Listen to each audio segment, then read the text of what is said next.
দেশব্যাপী নাগরিক সেবা গ্রহণের প্রক্রিয়াকে সহজ, সাশ্রয়ী ও আধুনিক করতে চালু হচ্ছে নাগরিক সেবা বাংলাদেশ। দেশব্যাপী নাগরিক সেবা গ্রহণের প্রক্রিয়াকে সহজ, সাশ্রয়ী ও আধুনিক করতে দেশব্যাপী চালু হচ্ছে নাগরিক সেবা বাংলাদেশ।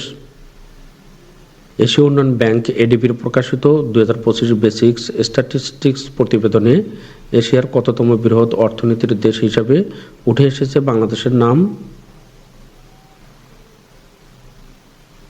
নবম।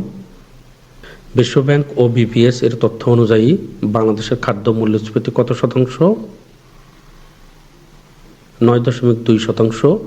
বিশ্বব্যাংক ও বিবিএস এর তথ্য অনুযায়ী বাংলাদেশের খাদ্য মূল্যস্ফীতি 9.2%। আর্চারি বিশ্বকাপ 2025 কোন দেশে অনুষ্ঠিত হবে? চীন। আর্চারি বিশ্বকাপ 2025 চীনে অনুষ্ঠিত হবে। চীনের সাংহাইয়ে 6 থেকে 11 মে আর্চারি বিশ্বকাপ 2025 অনুষ্ঠিত হবে। বিশ্বে প্রযুক্তি খাতে উৎপাদনের শীর্ষে কোন দেশ? চীন। বিশ্বে প্রযুক্তি খাতে উৎপাদনের শীর্ষে চীন। সম্প্রতি মার্কিন যুক্তরাষ্ট্র ইয়েমেনে অভিবাসীদের আশ্রয় কেন্দ্রে বিমান হামলা করেছে কবে? 28 এপ্রিল 2025।